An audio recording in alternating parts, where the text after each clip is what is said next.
ಎಷ್ಟೆಲ್ಲ ಮಾತಾಡ್ತಿದ್ದಾರೆ. ನಮ್ಗೆ ಅಷ್ಟು ಬೇಸರ. ಏನು ಬೇಸರ ಅಂದರೆ ಮೌನವಾಗಿ ಆದೇಶಕ್ಕೆ ಸಹಿ ಹಾಕ್ಬಿಟ್ಟು ಅವರೆಲ್ಲ ಎಸಿ ರೂಮಲ್ಲಿ ಆರಾಮಾಗಿದ್ದಾರೆ.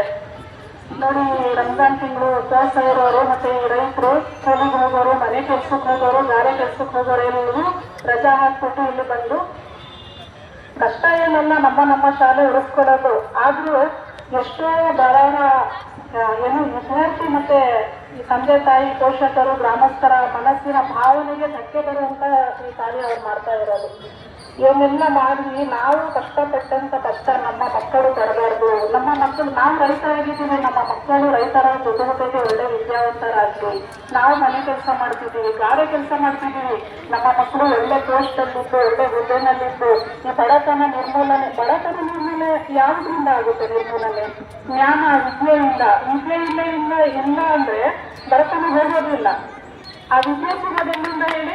ಸರ್ಕಾರಿ ಶಾಲೆಯಿಂದ ಬಡವ್ರ ಮಕ್ಕಳಿಗೆ ಇವರೆಲ್ಲೋ ಕರ್ಕೊಂಡು ಹೋಗಿ ಹಾಕ್ತಾರೆ. ಸರಿ, ನಮ್ಮ ಏರಿಯಾದಲ್ಲಿರೋ ಶಾಲೆಗಳಿರೋ ಮಕ್ಕಳು ಒಂದು ಜಗಳ ಆಡ್ಕೊಂಡ್ರು, ಬಿಟ್ಟರು, ಏನೋ ಒಂದಾಯ್ತು, ಒಂದು ಕಾಯಿಲೆ ಆಯ್ತು ಅಂದ್ರೆ ನಾವು ಹೋಗಿ ನೋಡ್ತೀವಿ, ಕರ್ಕೊಂಡ್ ಬರ್ತೀವಿ. ಅಥವಾ ನಮಗೆ ಗೊತ್ತಾಗುತ್ತೆ ಅವೆಲ್ಲೋ ಹೋಗಿ ಬರೋದು ಮಗು ಸೇಫ್ಟಿಯಾಗಿ ಮನೆಗೆ ಬರುತ್ತೆ ಅಂತ ಮಗುವಿಗೆ ನಂಬೋದು. ಆ ಶಾಲಾ ವ್ಯವಸ್ಥೆ, ವಾಹನ ವ್ಯವಸ್ಥೆ ಕೂಡ ನಾವೇ ಮಾಡ್ಬೇಕಂತೆ. ಅಂದ್ರೆ ನಾವು ದುಡಿಯೋದಿದ್ದು ನಮ್ಮ ಗಂಜಿಗೆ ಉಪಯೋಗ ಮಾಡ್ಕೋಬೇಕಾ, ಅವ್ರಿಗೆ ಕೊಡ್ಬೇಕಾ, ಯಾವ್ದಂತ ಮಾಡ್ಬೇಕು?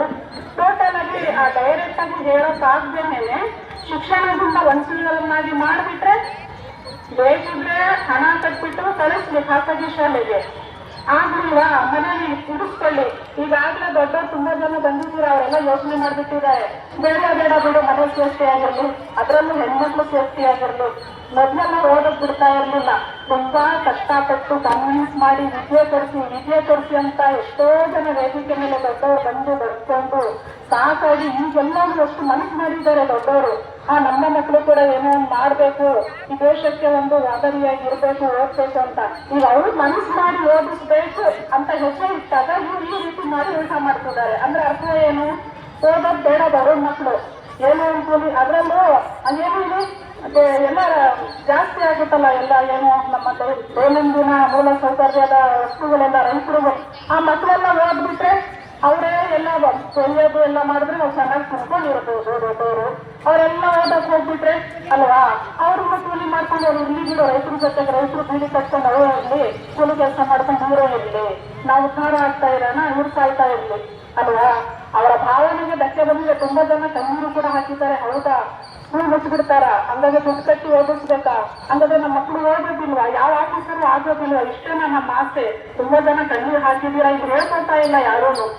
ಬೇಕಾದ್ರೆ ಕೈ ಎತ್ತಬಹುದು, ನಾ ಕಣ್ಣೀರೇ ಹಾಕಿಲ್ಲ ಅಂತ ಅಂದ್ಬಿಟ್ಟು ಅಲ್ವಾ. ತುಂಬಾ ಜನರ ಮನಸ್ಸಿನ ಭಾವನೆಗೆ ಧಕ್ಕೆ ಬಂದಿದೆ.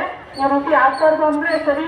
ಈ IAS ಏನು ತಂಡದವರು ಒಂದು ಪ್ರಯತ್ನ ಮಾಡ್ತಿದಾರೋ, ಎಲ್ಲರ ಒಂದು ಆತಂಕದ ಪ್ರಶ್ನೆ ಏನಿದೆ ಅಂದ್ರೆ, ಹೌದು ನೀವೆಲ್ಲ ಕರೆದಿದ್ದೀರಾ, ನಮಗೆ ಗೊತ್ತಿರ್ಲಿಲ್ಲ, ಈ ಮಾಹಿತಿ ಗೊತ್ತಾಗಿದೆ, ನಾವು ಬಂದಿದ್ದೀವಿ, ಹೋರಾಟನೂ ಮಾಡ್ತಾ ಇದ್ದೀವಿ, ನೀವು ಎಲ್ಲಿ ಕರಿತೀರ ಅಲ್ಲಿ ಹೋಗಿ ಮನವಿ ಪತ್ರನೂ ಕೊಡ್ತೀವಿ. ಇಷ್ಟೆಲ್ಲ ಆದರೂ ಏನು ಮುಚ್ಚಿಬಿಟ್ರೆ ನಾವೇನ್ ಮಾಡೋದು?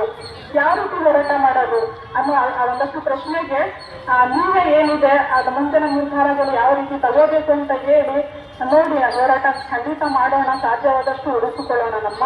ನಮ್ಮ ಏರಿಯಾ ಶಾಲೆಗಳನ್ನ ನಾವು ಬೇರೆ ಏರಿಯಾ ಆದ್ರೂ ಅಷ್ಟೇ ಸರ್ಕಾರಿ ಶಾಲೆಗೆ ಯಾವುದು ಕನ್ನಡ ಆಗಿರ್ಬೋದು, ಉರ್ದು ಆಗಿರ್ಬೋದು, ಅದರಲ್ಲೂ ಸರ್ಕಾರಿ ಶಾಲೆ ಬಡವರಂತ ಇರೋ ಶಾಲೆ ಯಾವುದು ಮುಚ್ಚೋಗ್ಬಾರ್ದು. ಅವ್ರು ಏನೇನು ಸವಲತ್ತುಗಳು ಮಾಡಬೇಕು, ಏನು ಕರ್ನಾಟಕದ ಅಧ್ಯಕ್ಷ ಶಾಲೆ ಮ್ಯಾಗ್ನೆಟ್ ಮಾಡೋದಕ್ಕೆ ಏನೇನು ಮಾಡ್ತಿದಾರೋ ಆ ಸವಲತ್ತುಗಳಿಗೂ ಹಣ ಹಾಕ್ಬೇಕಲ್ವಾ?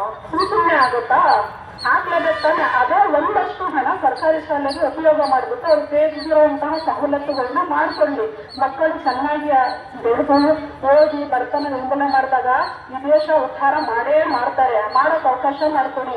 ಇಷ್ಟನ್ನ ಸಾಧ್ಯವಾದಷ್ಟು ನೀವು ಈ ರೀತಿ ಎಲ್ಲ ಹೋರಾಟ ಮಾಡಿ ಇದನ್ನ ಸರ್ಕಾರದವರೆಗೂ ತಲುಪಿಸಿ ಅಂತ ಕೇಳ್ಕೊಂತ ಮಾತಾಡೋಕ್ಕೆ ಅವಕಾಶ ಕೊಡ್ತಾ ಎಲ್ಲರಿಗೂ ಧನ್ಯವಾದಗಳು.